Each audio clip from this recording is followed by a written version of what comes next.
ತುಂಬಾ ಕಷ್ಟಪಟ್ಟು ನಾನೇ ಸ್ವಂತವಾಗಿ ಕತೆ ಬರಿತಾ ಇದ್ದೀನಿ. ಕತೆ ಶುರು ಮಾಡೋ ಮುನ್ನ ದಯಮಾಡಿ ಸಬ್ಸ್ಕ್ರೈಬ್ ಮಾಡಿ. ಅವರು ಮಾಡಿದ ತಪ್ಪಿಗೆ ನಾನು ಅವರ ಮಗನ ಜೊತೆ ಒಂದು ದಿನ ಪೂರ್ತಿ ಮಲಗಬೇಕಾಯಿತು.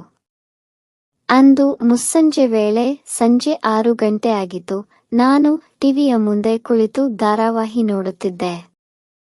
ದಿಢೀರಂತ ಮನೆಯ ಮುಂದೆ ಆಂಬ್ಯುಲೆನ್ಸ್ನ ಸದ್ದು ಕೇಳಿತು. ನಾನು ಎದ್ದು ಆಚೆ ಬಂದು ನೋಡಿದೆ. ಅಲ್ಲಿ ನನ್ನ ಕಣ್ಣಿಗೆ ಕಂಡಿದ್ದು ನನ್ನ ಅಪ್ಪನ ಸಾವು. ನಾನು ಮುಗುಳ್ನಗುತ್ತಾ ಮತ್ತೆ ವಾಪಸ್ ಮನೆ ಒಳಗೆ ಹೋದೆ. ಈ ಪ್ರೀತಿ ಅನ್ನೋದು ಹೇಗೆ, ಯಾವಾಗ, ಯಾರಿಂದ ಯಾರ ಮೇಲೆ ಆಗುತ್ತೆ ಅಂತ ಯಾರಿಂದಲೂ ಹೇಳಕ್ಕಾಗಲ್ಲ. ಅದೇ ರೀತಿ ನನ್ನ ಜೀವನದಲ್ಲೂ ಇಬ್ಬರ ಮೇಲೆ ಪ್ರೀತಿ ಆಯ್ತು. ನನ್ನ ಜೀವನದಲ್ಲಿ ಎಲ್ಲವೂ ಇದ್ದರೂ ನಾನು ಏನೂ ಇಲ್ಲದ ಹಾಗೆ ಒಬ್ಬಂಟಿಯಾಗಿ ಜೀವನ ನಡೆಸುತ್ತಿದ್ದೇನೆ. ನಾನು ಒಂದು ಕಾಲೇಜಿನಲ್ಲಿ ಸೈನ್ಸ್ ಟೀಚರ್ ಆಗಿ ಕೆಲಸ ಮಾಡುತ್ತಿದ್ದೀನಿ. ಒಂದು ಪಿಜಿಯಲ್ಲಿ ವಾಸಿಸುತ್ತಿದ್ದೀನಿ. ಇಲ್ಲಿ ಎಲ್ಲರೂ ನನ್ನ ಜೊತೆ ತುಂಬಾ ಚೆನ್ನಾಗಿ ಇದ್ದಾರೆ.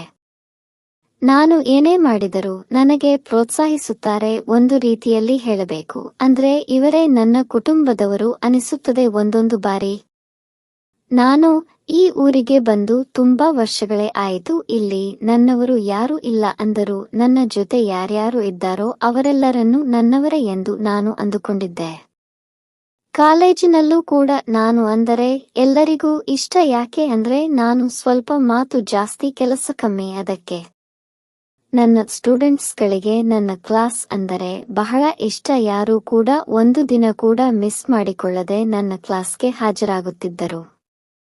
ಹುಡುಗಿರಿಗಿಂತ ಹುಡುಗರಿಗೆ ನಾನು ಅಂದ್ರೆ ತುಂಬಾ ಇಷ್ಟ. ಅದು ಯಾಕೆ ಅಂತ ನನಗೆ ಇಲ್ಲಿವರೆಗೂ ಗೊತ್ತಾಗಿಲ್ಲ. ನಮ್ಮ ಕಾಲೇಜಿಗೆ ಸಮರ್ಥ್ ಅಂತ ಒಬ್ಬ ಹೊಸ ಹುಡುಗ ಅಡ್ಮಿಷನ್ ಆದ. ಒಂದು ದಿನ ಕಾಲೇಜಿನಲ್ಲಿ ಕ್ಲಾಸ್ ಮುಗಿಸಿ ಪ್ರಿನ್ಸಿಪಾಲ್ ರೂಮ್ ಅಲ್ಲಿ ಊಟ ಮಾಡುತ್ತಿದ್ದೆ. ಆಗ ಸಮರ್ಥ್ ಬಂದು, ನಿಮ್ಮತ್ರ 50 ರೂಪೀಸ್ ಇದ್ರೆ ಕೊಡಿ ಮೇಡಮ್, ನಾಳೆ ವಾಪಸ್ ತಂದು ಕೊಡ್ತೀನಿ ಅಂತ ಹೇಳಿದ. ನಿನಗೆ ಯಾಕೆ ಬೇಕು ಅಂತ ನಾನು ಅವನಿಗೆ ಕೇಳಿದೆ. ಅದಕ್ಕೆ ಅವನು, ಮೇಡಮ್ ನಾನಿವತ್ತು ಊಟ ತಗೊಂಡು ಬಂದಿಲ್ಲ, ಹಾಗಾಗಿ ಹೊರಗಡೆ ಊಟ ಮಾಡ್ಕೊಂತೀನಿ. ಅದಕ್ಕೆ ನಿಮ್ಮತ್ರ ಇದ್ರೆ ಕೊಡಿ, ನಾಳೆ ವಾಪಸ್ಸನ್ನು ಕೊಡ್ತೀನಿ ಅಂದ. ನಾನು ಸರಿ ಅಂತ ಹೇಳಿ ಅವನಿಗೆ 50 ರೂಪೀಸ್ ಕೊಟ್ಟೆ. ಮಾರನೇ ದಿನ ಕ್ಲಾಸ್ಗೆ ಹೋದೆ. ಕ್ಲಾಸ್ ಮುಗಿದ ಮೇಲೆ ಸಮರ್ಥ್ ನನ್ನ ಬಳಿ ಬಂದ. ನಾನು ಏನು ಹೇಳು ಅಂದೆ. ಮೇಡಮ್ ನಿಮ್ಮ 50 ರೂಪೀಸ್ ಮರೆತಿ ಹೋಯಿತು ಮೇಡಮ್ ತರೋದು. ನೀವು ಹೇಗಿದ್ರು ಆಟೋದಲ್ಲಿ ದುಡ್ಡು ಕೊಟ್ಟು ಹೋಗ್ತೀರಾ ಅಲ್ವಾ, ಇವತ್ತು ಆಟೋದಲ್ಲಿ ಹೋಗೋ ಬದಲು ನನ್ನ ಬೈಕಲ್ಲಿ ಬನ್ನಿ ಅಂದ. ಅದಕ್ಕೆ ನಾನು, ಅದೆಲ್ಲ ಆಗಲ್ಲ, ನೀನು ಬೇಕಾದ್ರೆ ನಾಳೆ ದುಡ್ಡು ಅಂದೆ. ಆದರೆ ಅವನು ನನ್ನ ಮಾತು ಕೇಳಲಿಲ್ಲ. ಅಯ್ಯೋ ಮೇಡಮ್, ಬೇರೆಯವರ ದುಡ್ಡು ಪಾಷಾಣದ ಸಮ. ನನಗೆ ಆತರ ಬೇರೆಯವರ ದುಡ್ಡನ್ನ ತುಂಬಾ ದಿನ ಇಟ್ಕೊಂಡು ಅಭ್ಯಾಸ ಇಲ್ಲ. ಪ್ಲೀಸ್ ನನ್ನ ಜೊತೆ ಬನ್ನಿ, ಇವತ್ತು ನಿಮ್ಮನ್ನ ನಾನೇ ಮನೆ ಡ್ರಾಪ್ ಮಾಡ್ತೀನಿ ಅಂದ. ನಾನು ಸ್ವಲ್ಪ ಯೋಚಿಸಿ, ಸರಿ ಆಯ್ತು, ನೀನು ಹೊರಗಡೆ ವೇಟ್ ಮಾಡು, ನಾನು ಬರ್ತೀನಿ ಅಂದೆ. ಇವನ ಜೊತೆ ಹೋಗೋದು ಸೇಫಾ ಇಲ್ವಾ? ಸಮರ್ಥ್ ಒಳ್ಳೆ ಹುಡುಗ ಅನ್ಸುತ್ತೆ. ಹೊರಗಡೆ ಕೂಡ ಯಾವ ಹುಡುಗನ ಜೊತೆನೋ ನಾನು ಅವನನ್ನು ನೋಡಿಲ್ಲ, ಏನಾಗುತ್ತೋ ನೋಡೋಣ ಅಂತ ಅವನ ಜೊತೆ ಹೋದೆ. ದಾರಿಯಲ್ಲಿ ಹೋಗ್ತಾ, ಮೇಡಮ್ ನೀವು ಒಬ್ಬರೇನಾ ಇರೋದು, ನಿಮಗ್ಯಾರು ಸಂಬಂಧಿಕರು ಇಲ್ವಾ ಅಂದ. ನೋಡು, ಇದಕ್ಕೆ ನಾನ್ ನಿನ್ ಜೊತೆ ಬರಲ್ಲ ಅಂತ ಹೇಳಿದ್ದು. ನನ್ನ ಬಗ್ಗೆ ತಿಳ್ಕೊಂಡು ನೀನೇನ್ ಮಾಡಬೇಕು? ಸುಮ್ನೆ ಈ ರೀತಿ ಪ್ರಶ್ನೆ ಮಾಡೋದನ್ನ ಬಿಟ್ಟು ನನ್ನ ಪಿಜಿಗೆ ಡ್ರಾಪ್ ಮಾಡಿ ನೀನು ನಿಮ್ಮನೆಗೆ ಹೋಗು ಅಂದೆ. ನೀವು ಪಿಜಿಯಲ್ಲ ಇರೋದು ಮೇಡಮ್, ನಮ್ಮ ಮನೆಗೆ ಮೇಲೆ ರೂಮ್ ಖಾಲಿ ಇದೆ, ಅಲ್ಲೇ ಉಳಿದುಕೊಳ್ಳಿ. ನಾನು ಬೇಕಾದರೆ ನಮ್ಮ ಅಪ್ಪಂತ್ರ ಮಾತಾಡಿ ಬಾಡಿಗೆ ಕಮ್ಮಿ ಮಾಡಿಸಿ ಕೊಡುತ್ತೇನೆ. ನೋಡು, ಪುನಃ ಈಗ ತಾನೇ ಹೇಳಿದ್ನಲ್ಲ, ನಿನಗೆ ಜಾಸ್ತಿ ಪ್ರಶ್ನೆ ಮಾಡಬೇಡ ಅಂತ. ಇದು ಪ್ರಶ್ನೆ ಅಲ್ಲ ಮೇಡಮ್, ನೀವು ನಮ್ಮ ಕಾಲೇಜ್ ಟೀಚರ್ ಅಲ್ವಾ, ಅದಕ್ಕೆ ಸ್ವಲ್ಪ ಕೇರಿಂಗ್ ಅಷ್ಟೇ ಅಂದ. ನಿನ್ನ ಕಾಳಜಿಯಲ್ಲ ನಿನ್ನ ಹತ್ರಾನೇ ಇಟ್ಕೋ, ನಿನಗೆ ಒಳ್ಳೆದು. ಸರಿ ಆಯ್ತು ಬಿಡಿ ಮೇಡಮ್, ಇಲ್ಲೇ ನಿಲ್ಸು ಸಮರ್ಥ್ ಅಂದೆ. ಇದೇನಾ ಮೇಡಮ್ ನಿಮ್ಮ ಪಿಜಿ ಅಂದ. ಹೂ ಇದೆ ಅಂದೆ. ಸರಿ ಆಯ್ತು ಮೇಡಮ್, ಬಾಯ್ ಅಂತ ಹೇಳಿ ಅವನು ಅವನ ಮನೆಗೆ ಹೋದ. ಮಾರನೇ ದಿನ ಸಮರ್ಥ್ ನನ್ನ ಹತ್ರ ಬಂದು ಅವಳಿಗೆ ನಿಮ್ಮ ದುಡ್ಡು ಅಂದ. ಇವಾಗ ದುಡ್ಡು ಯಾಕೆ ಕೊಡ್ತಾ ಇದ್ಯಾ? ನೆನ್ನೆ ನೀನೇ ನನ್ನ ಮನೆಗೆ ಡ್ರಾಪ್ ಮಾಡ್ದಲ್ಲ, ನಾನು ತರ ಬೇರೆಯವರ ದುಡ್ಡೆಲ್ಲ ಇಟ್ಕೊಳ್ಳಲ್ಲ ಮೇಡಮ್, ನಿಮ್ಮ ದುಡ್ಡು ನೀವು ತಗೊಳ್ಳಿ ಅಂದ. ನೆನ್ನೆ ನೀನು ಏನು ಹೇಳಿದೆ, ನಿಮ್ಮ ಮನೆಗೆ ಬಿಡ್ತೀನಿ, ಅಲ್ಲಿಗೆ ಈ ದುಡ್ಡು ಸರಿ ಹೋಯಿತು ಅಂತ ಹೇಳಿದೆ ತಾನೇ? ನಾನು ಆತರ ಎಲ್ಲ ಹೇಳಿಲ್ಲ ಮೇಡಮ್. ಇವಾಗ ನೀವು ದುಡ್ಡು ತಗೊಳ್ಳಿಲ್ಲ ಅಂದ್ರೆ ಇವತ್ತು ಕೂಡ ನಾನು ನಿಮ್ಮ ಮನೆಯಲ್ಲಿ ಅಂದ. ಹೇ ಹುಚ್ಚ, ಸುಮ್ನೆ ಕ್ಲಾಸ್ ಹೋಗು ಅಂತ ಹೇಳಿ ಹೋಗ್ತಾ ಇದ್ದೆ ಮೇಡಮ್, ಆಚೆ ನಿಮ್ಗೋಸ್ಕರ ಕಾಯ್ತಾ ಇರ್ತೀನಿ ಬನ್ನಿ ಅಂದನು.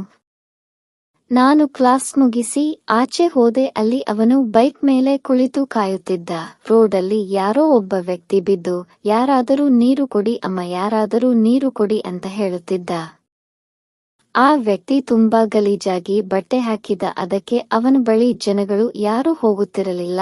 ನಾನು ನನ್ನ ಬ್ಯಾಗಿಂದ ಬಾಟಲ್ ತೆಗೆದು ಅವನಿಗೆ ಕೊಡೋಕೆ ಹೋಗುತ್ತಿದ್ದೆ. ಅಷ್ಟರಲ್ಲಿ ಸಮರ್ಥ್ ಅವರನ್ನು ಮೇಲೆತ್ತಿ ಕೂರಿಸಿ ನೀರನ್ನು ಕುಡಿಸಿದ. ಆಗ ವ್ಯಕ್ತಿ, ನಿನ್ನಿಂದ ತುಂಬಾ ಉಪಕಾರ ಆಯ್ತು. ನಾನು ಅವಾಗಿಂದ ನೀರು ನೀರು ಅಂತ ಕೇಳ್ತಾನೆ ಇದೆ, ಯಾರೂ ಕೊಡಲಿಲ್ಲ. ನೀನು ತುಂಬಾ ಒಳ್ಳೆ ವ್ಯಕ್ತಿ ಅಪ್ಪ, ಆ ದೇವರು ಒಳ್ಳೆಯದು ಮಾಡಲಿ ನಿನಗೆ ಅಂದರು. ಸಾರ್, ನೀವು ಎಲ್ಲಿಗೆ ಹೋಗಬೇಕು ಹೇಳಿ, ನಾನು ಬಿಡ್ತೀನಿ ಮಾಡ್ತೀನಿ ಅಂತ ಸಮರ್ಥ ಹೇಳಿದ. ಅವರು, ಬೇಡ ಬಿಡಪ್ಪ, ನಿನಗೆ ಯಾಕೆ ತೊಂದರೆ, ನಾನು ಬಸ್ಸಲ್ಲಿ ಹೋಗ್ತೀನಿ. ಬೇಡ ಬಿಡಪ್ಪ, ನಿನಗೆ ಯಾಕೆ ತೊಂದರೆ, ನಾನು ಬಸ್ಸಲ್ಲಿ ಹೋಗ್ತೀನಿ ಎಂದರು. ಸರ್, ನಿಮ್ಮಲ್ಲಿ ತುಂಬಾ ಸುಸ್ತಾಗಿದ್ದೀರಾ, ಇವೆಲ್ಲ ಹೋಗ್ಬೇಕು ಹೇಳಿ, ನಾನ್ ನಿಮ್ಗ್ ಬಿಡ್ತೀನಿ ಅಂತ ಹೇಳಿ ಅವರನ್ನು ಬೈಕ್ ಮೇಲೆ ಕೂರಿಸಿಕೊಂಡು ಹೋದನು.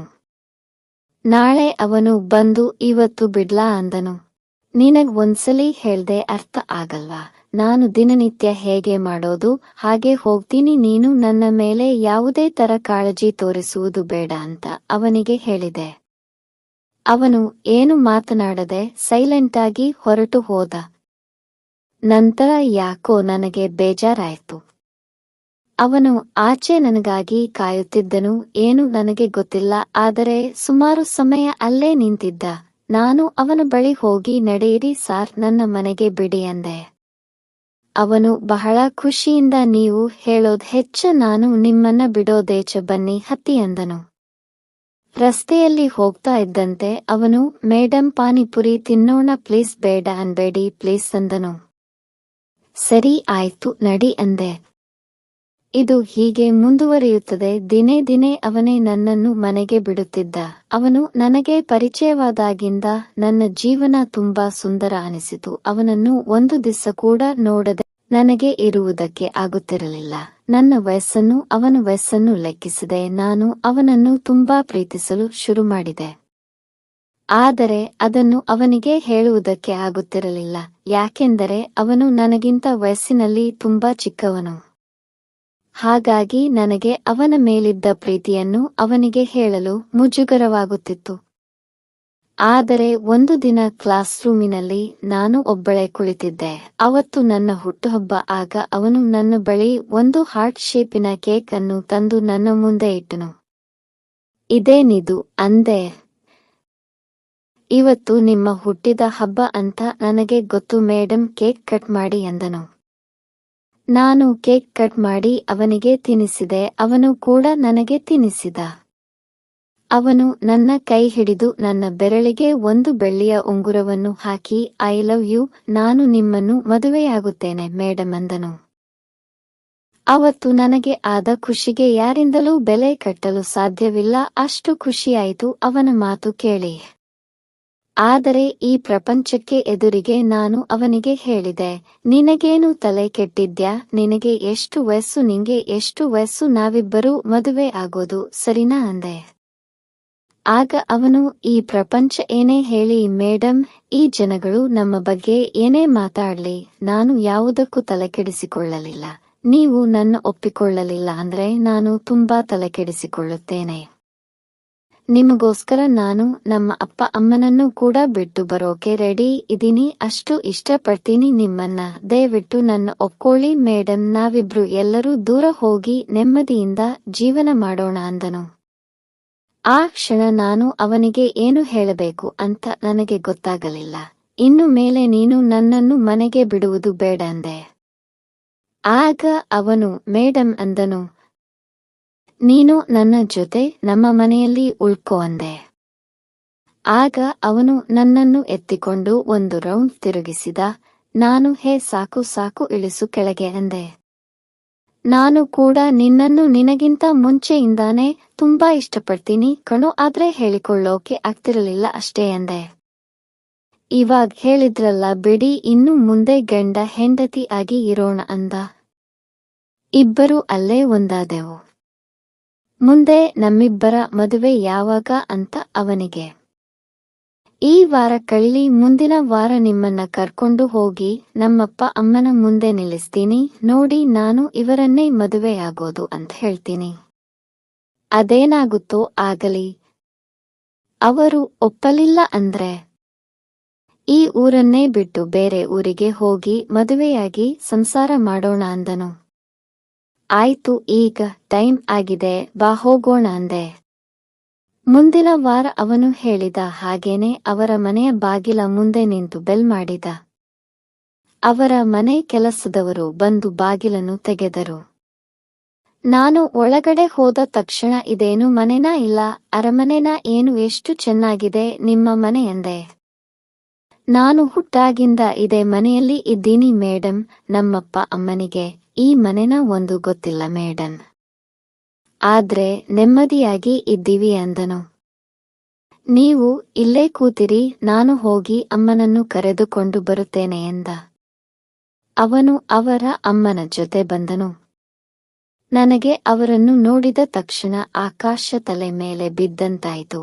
ನಾನು ನನ್ನ ಜೀವನದಲ್ಲಿ ಯಾರಿಂದ ದೂರ ಆಗಿದ್ದೇನು, ಅವಳೇ ನನ್ನ ಮುಂದೆ ಬಂದು ನಿಂತಿದ್ದಳು. ನನ್ನ ಕಣ್ಣುಗಳಲ್ಲಿ ನೀರು ತುಂಬಿದವು. ಅವನಮ್ಮ ಬೇರೆ ಯಾರೂ ಅಲ್ಲ, ಅವಳು ನಮ್ಮ ಅಕ್ಕ ಸಮರ್ಥಿಗೆ. ನಾನು ಅವರ ಚಿಕ್ಕಮ್ಮ ಅಂತ ತಿಳಿಯದೆ ಅವನು ನನ್ನನ್ನು ಇಷ್ಟಪಟ್ಟಿದ್ದಾನೆ.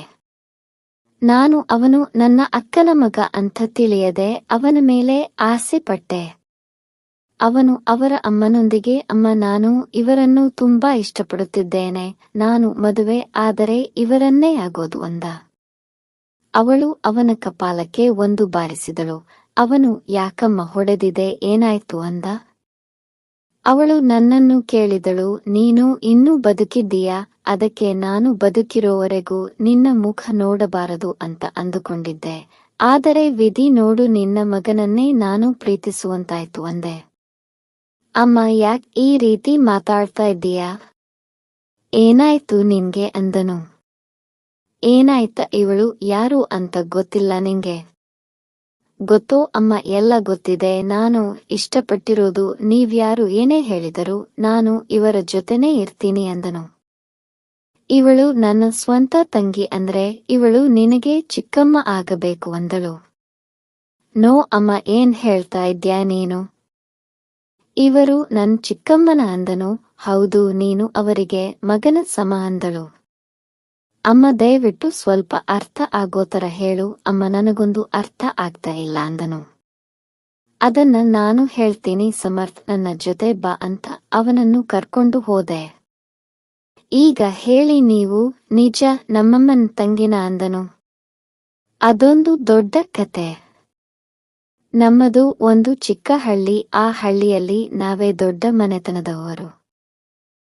ಆ ಮನೆಯಲ್ಲಿ ಅಪ್ಪ ಅಮ್ಮ, ಒಂದು ಅಕ್ಕ, ಇನ್ನೊಂದು ನಾನು ಇದ್ದೆವು. ಸಿಟಿಯಲ್ಲಿ ನಮಗೆ 3 ಮನೆ ಇದ್ದರು. ಅಪ್ಪ ಅಮ್ಮ ಅದನ್ನೆಲ್ಲ ಬಾಡಿಗೆಗೆ ಕೊಟ್ಟು ಈ ಹಳ್ಳಿಯಲ್ಲಿ ಉಳಕೊಂಡರು. ಅವರಿಗೆ ಹಳ್ಳಿ ಅಂದರೆ ಅಷ್ಟು ಇಷ್ಟ. ಅಲ್ಲಿನ ಅಚ್ಚ ಹಸಿರಿನ ವಾತಾವರಣ, ಅಲ್ಲಿನ ಜನ, ಹೊಲಗದ್ದೆ, ತೋಟ ಇವೆಲ್ಲವೂ ಅವರಿಗೆ ಅಚ್ಚುಮೆಚ್ಚು. ಹೀಗಾಗಿ ಅಪ್ಪ ಅಮ್ಮ ಸಿಟಿಗೆ ಹೋಗುವ ನಿರ್ಧಾರ ಮಾಡಲಿಲ್ಲ, ಇಲ್ಲೇ ಉಳಿದರು. ಚಿಕ್ಕ ವಯಸ್ಸಿಂದನೂ ನಮ್ಮಪ್ಪಂಗೆ ನನ್ ಕಂಡ್ರೆ ಬಹಳ ಇಷ್ಟ. ಆದರೆ ನಮ್ಮಮ್ಮ ಆತರ ಅಲ್ಲ, ಅವರಿಗೆ ಇಬ್ಬರು ಕಂಡ್ರು ತುಂಬಾ ಇಷ್ಟ. ನಂದು ಕಪ್ಪು ಬಣ್ಣ, ನಾನು ನೋಡಲು ಅಷ್ಟು ಏನೂ ಚೆನ್ನಾಗಿರಲಿಲ್ಲ, ಆದರೆ ನಮ್ಮಕ್ಕನಂತರಲ್ಲ, ಅವಳು ತುಂಬಾ ಸುಂದರವಾಗಿದ್ದಳು. ಆದರೆ ನನ್ನ ಓದುವುದರಲ್ಲಿ, ಮನೆ ಕೆಲಸ ಮಾಡುವುದರಲ್ಲಿ, ಅಡಿಗೆ ಮಾಡುವುದರಲ್ಲಿ ಇವೆಲ್ಲದರಲ್ಲೂ ಅವಳಿಗಿಂತ ನಾನೇ ಮುಂದೆ. ಅವಳಿಗೆ ಏನು ಮಾಡಲು ಬರುತ್ತಿರಲಿಲ್ಲ. ಓದುವುದರಲ್ಲಿ ನಾನು 100ಕ್ಕೆ 100 ಮಾರ್ಕ್ಸ್ ತೆಗೆಯುತ್ತಿದ್ದೆ, ಆದರೆ ಅವಳು 100ಕ್ಕೆ 5, 6 ತೆಗೆಯುತ್ತಿದ್ದಳು. ಹೀಗಾಗಿ ನಮ್ಮಪ್ಪನಿಗೆ ಅವಳ ಕಂಡ್ರೇನೇ ಆಗುತ್ತಿರಲಿಲ್ಲ. ನಮ್ಮಪ್ಪ ಏನೇ ತಂದರೂ ನನಗೆ ಮಾತ್ರ ತರುತ್ತಿದ್ದರು, ಅವಳಿಗೆ ಏನೂ ತರುತ್ತಿರಲಿಲ್ಲ. ಅವರಿಗೆ ಅವಳನ್ನು ಕಂಡರೆ ಒಂಚೂರು ಇಷ್ಟ ಇರಲಿಲ್ಲ. ಆದ್ರೆ ನನಗೆ ಅಕ್ಕ ಅಂದ್ರೆ ತುಂಬಾ ಇಷ್ಟ ಆಯ್ತು. ನಾನು ಚೆನ್ನಾಗಿ ಓದಿ ಡಿಗ್ರಿ ಮುಗಿಸಿದೆ, ಆದರೆ ಅವಳು ಎಸ್ಎಲ್ಸಿಲೇ ಫೇಲ್ ಆಗಿ ಮನೆಯಲ್ಲಿದ್ದಳು. ನಮ್ಮಪ್ಪ ನನಗೆ ಮದುವೆ ಮಾಡಲು ಸಿಟಿಯಲ್ಲಿರುವ ಅವರ ಸ್ನೇಹಿತನ ಮಗನನ್ನು ಮನೆಗೆ ಕರೆಸಿದರು. ಅವರಿಗೆ ನಾನ್ ಇಷ್ಟ ಅನ್ನೋ ಎಲ್ಲೋ ಗೊತ್ತಿಲ್ಲ, ಆದರೆ ನನಗೆ ಅವರನ್ನು ನೋಡಿದ ತಕ್ಷಣ ಇಷ್ಟಾದರು. ನಾನು ಈ ಮದುವೆಗೆ ಒಪ್ಪಿಗೆ ಕೊಟ್ಟೆ. ಮದುವೆ ದಿನ ನಾನು ಹಸೆಮಣೆ ಮೇಲೆ ಅವರಿಗಾಗಿ ಕಾಯ್ತಾ ಕುಳಿತಿದ್ದೆ. ಆದರೆ ಅವರು ಬರಲೇ ಇಲ್ಲ. ಮನೆಯಲ್ಲಿ ಎಲ್ಲರೂ ಅವರಿಗಾಗಿ ಹುಡುಕಾಡಿದರು. ಅವರು ಎಲ್ಲಿ ಕೂಡ ಸಿಗಲಿಲ್ಲ. ನನ್ನ ಅಕ್ಕ ಕೂಡ ಕಾಣಿಸುತ್ತಿರಲಿಲ್ಲ. ಆಗ ತಿಳಿಯಿತು, ನನ್ನ ಅಕ್ಕ ತನ್ನ ಸೌಂದರ್ಯದಿಂದ ಅವರನ್ನು ಮೋಡಿ ಮಾಡಿ ಅವರ ಜೊತೆ ಓಡಿ ಹೋಗಿದ್ದಾಳೆ ಎಂದು. ಈ ವಿಷಯ ಗೊತ್ತಾದ ಮೇಲೆ ನನಗಿಂತ ನಮ್ಮ ಅಪ್ಪ ಅಮ್ಮನಿಗೆ ಸಿಡಿಲು ಬಡದಂತಾಯಿತು. ಅಪ್ಪ ಯಾವಾಗಲೂ ಅದನ್ನೇ ನೆನೆಸಿಕೊಂಡು ಕೊರಗುತ್ತಿದ್ದರು. ನಮ್ಮ ಮನೆಯ ಮೊದಲನೇ ಶುಭ ಕಾರ್ಯವೇ ಈ ರೀತಿ ಆಗೋಯ್ತಲ್ಲ ಅಂತ. ಇದಾಗಿ 3 ತಿಂಗಳ ನಂತರ ಅವಳು ಮನೆಗೆ ಬಂದಳು. ಅಪ್ಪ ಅಮ್ಮ ಅವಳಿಗೆ ಚೆನ್ನಾಗಿ ಬೈದರು. ಅವಳು ಅಳುತ್ತಾ, ಅಪ್ಪ ಅಮ್ಮ, ನನಗೆ ಅರ್ಜೆಂಟಾಗಿ 10 ಲಕ್ಷ ಬೇಕು. ಅವರು ಯಾರಿಗೂ ಸಾಲ ಕೊಟ್ಟು ಮೋಸ ಹೋಗಿದ್ದಾರೆ. ಈಗ ಬ್ಯಾಂಕ್ನವರ ಅವರು ದಿನನಿತ್ಯ ಮನೆಯತ್ರ ಬಂದು ಗಲಾಟೆ ಮಾಡುತ್ತಿದ್ದಾರೆ. ನಿಮ್ಮ ಕಾಲು ಹಿಡಿದುಕೊಳ್ಳುತ್ತೇನೆ, ದಯವಿಟ್ಟು ನನಗೆ ಹಣ ಕೊಡಿ ಎಂದಳು. ಅಪ್ಪ ಅಮ್ಮ ನನ್ನ ಕಡೆ ನೋಡಿದರು. ನಾನು ಕೊಡಿ ಎಂದು ತಲೆ ಅಲ್ಲಾಡಿಸಿ ಮನೆಯಿಂದ ಆಚೆ ಹೋದೆ. ಇವಳು ಮೊದಲೇ ಎಲ್ಲಾ ಪ್ಲಾನ್ ಮಾಡಿಕೊಂಡು ಬಂದಿದ್ದಳು. ಅವಳು ನಮ್ಮ ಆಸ್ತಿಯಲ್ಲಿ 1 ಇಂಚು ಕೂಡ ಬಿಡದೆ ಎಲ್ಲ ಅವಳ ಹೆಸರಿಗೆ ಅಪ್ಪನ ಕೈಯಿಂದ ಬರೆಸಿಕೊಂಡ ಹಾಗೆ ಆಸ್ತಿ ಪತ್ರಗಳನ್ನು ರೆಡಿ ಮಾಡಿ ತಂದಿದ್ದಳು. 10 ಲಕ್ಷ ಚೆಕ್ ಪೇಪರ್ಗಳಿಗೂ ಅವಳು ಸಹಿ ಹಾಕುವ ಸಮಯದಲ್ಲಿ ಆ ಪೇಪರ್ಗಳಿಗೂ ಅವಳು ಸಹಿ ಹಾಕಿಸಿಕೊಂಡಳು. ಇದೆಲ್ಲ ಅವಳಿಗೆ ಬರುವುದಿಲ್ಲ, ಇದೆಲ್ಲ ನಿಮ್ಮಪ್ಪನ ಪ್ಲಾನ್ ಆಗಿ ಇತ್ತು. ಇದೆಲ್ಲ ಆದ ಮೇಲೆ ಅಪ್ಪ ತೋಟಕ್ಕೆ ಹೋದರು. ಆದರೆ ಅವರು ಅಲ್ಲಿಗೆ ಹೋದ ಮೇಲೆ ಅಕ್ಕ ಈ ರೀತಿ ಮಾಡಿರುವುದು ತಿಳಿಯಿತು. ಏನೂ ಗೊತ್ತಿಲ್ಲ. ಆದರೆ ಮತ್ತೆ ವಾಪಸ್ ಮನೆಗೆ ಬಂದಿದ್ದು ಅವರ ದೇಹ ಮಾತ್ರ, ಅವರ ಆತ್ಮ ನಮ್ಮನ್ನೆಲ್ಲ ಬಿಟ್ಟು ಹೋಗಿತ್ತು. ಸಂಜೆ ಆಂಬ್ಯುಲೆನ್ಸ್ ಬಂದು ಮನೆ ಮುಂದೆ ನಿಂತಾಗ ಅಕ್ಕ ಮುಗುಳ್ನಗುತ್ತ ಒಳಗೆ ಬಂದಳು.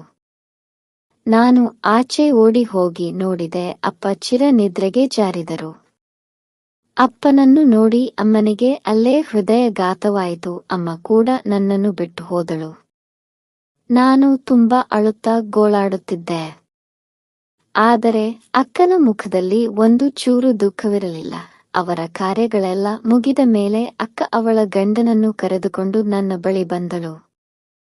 ನೀನೊಬ್ಬಳೇ ಹಳ್ಳಿ ಮನೇಲಿ ಇರ್ತೀಯ, ನಮ್ಮ ಮನೆಗೆ ಬಂದುಬಿಡು. ಹೇಗಿದ್ರು ನಮ್ಮನೆ ಕೆಲಸಕ್ಕೆ ಯಾರೂ ಇಲ್ಲ, ನೀನೇ ಕೆಲಸ ಮಾಡಿಕೊಂಡು ಹೋಗುವೆ ಅಂದರು.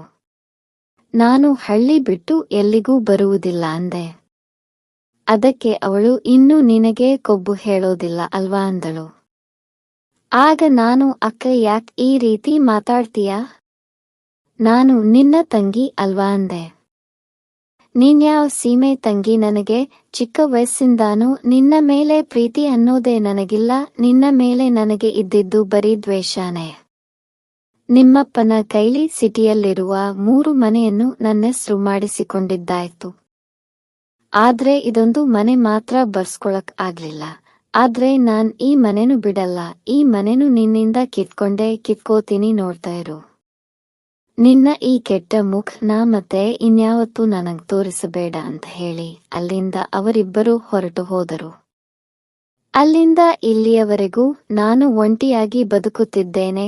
ಆ ಮನೆಯಲ್ಲಿ ಅಪ್ಪ ಮನೆಯ ಅಪ್ಪು ನನಗೆ ಕಾಡಿತ್ತು ಎಂದು ಇಲ್ಲಿ ಬಂದು ಒಂದು ಪಿಜಿಯಲ್ಲಿ ಉಳಿದುಕೊಂಡಿದ್ದೇನೆ.